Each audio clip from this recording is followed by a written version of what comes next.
शुभकामनाएं देता हूँ। आज एक बड़ा कार्यक्रम जिसमें ठाकुर राजनाथ सिंह जी इस नॉमिनेशन के अवसर के ऊपर आए थे। आज पूरे प्रदेश में नरेंद्र मोदी जी के प्रति एक पॉजिटिव माहौल है। कांग्रेस ने तो हमेशा लोगों को प्रताड़ित करने का काम किया है। कांग्रेस के समय के अंदर भाईचारे को भी खराब करने का काम वो कांग्रेस ने ही किया है। और कांग्रेस में चाहे नौकरियों की बात हो, चाहे बदलियों की बात हो, या किसी आम व्यक्ति को गैस का सिलेंडर लेने की बात हो, या बिजली के बात हो, बिजली भी मात्र 4 घंटे कांग्रेस के समय में लोगों को उपलब्ध होती थी। आज बिजली भी 24 घंटे मिलती है। आज गैस का सिलेंडर भी घर में जाकर के मिलता है। आज बदली भी घर बैठे ही हो रही है। आज नौकरी भी बिना पर्ची बिना खर्ची के मिल रही है। नहीं तो 2014 से पहले तराजू लगे हुए थे, घर में तराजू लगा रखे थे भी किसकी टैची में ज्यादा वजन है उसको नौकरी लगेगी। इतना भ्रष्टाचार नौकरियों के अंदर था। परंतु आज बिना पर्ची बिना खर्ची के कांग्रेस से ज्यादा नौकरियां देने का काम ये हमारी सरकार ने, डबल इंजन की सरकार ने किया है।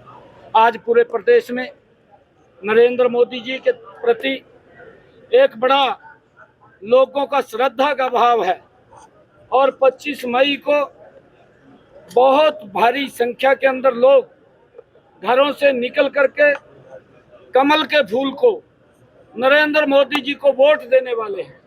हरियाणा प्रदेश की 10 की 10 लोकसभा की सीटें बड़े मैंडेट के साथ वो नरेंद्र मोदी जी के पास जाएंगी।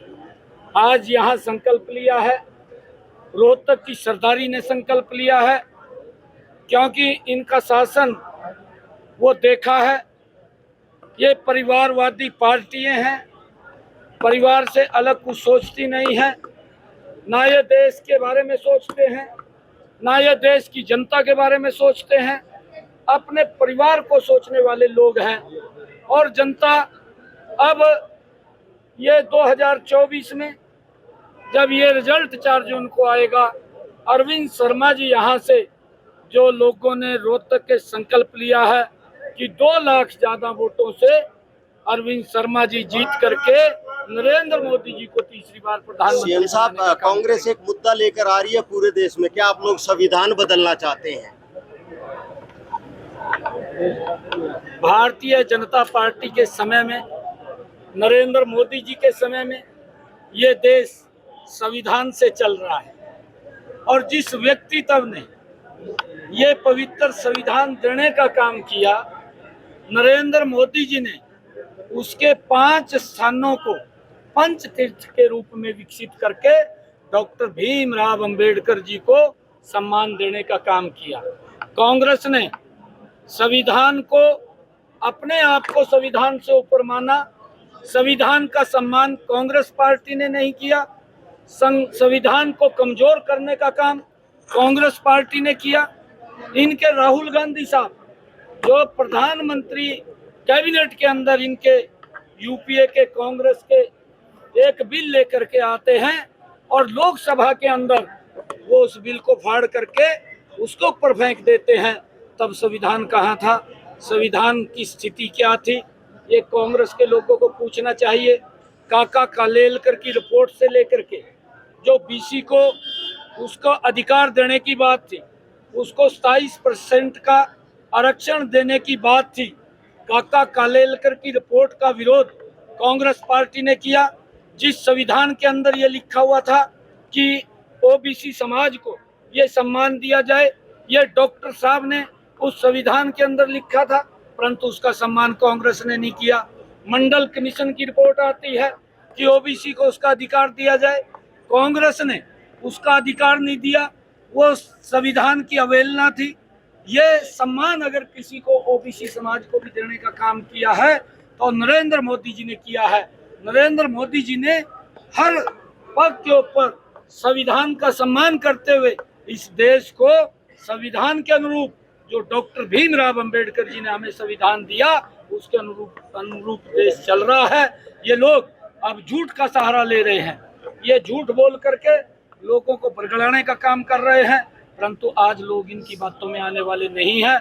आप देखना, जब ये 4 जून को रिजल्ट आएगा, ये देश अब की बार 400 पार सीटें दे करके नरेंद्र मोदी जी को तीसरी बार प्रधानमंत्री बनाएगा। हरियाणा की 10 की 10 लोकसभा की सीटें नरेंद्र मोदी जी के पास हरियाणा के लोग भेज करके तीसरी बार प्रधानमंत्री।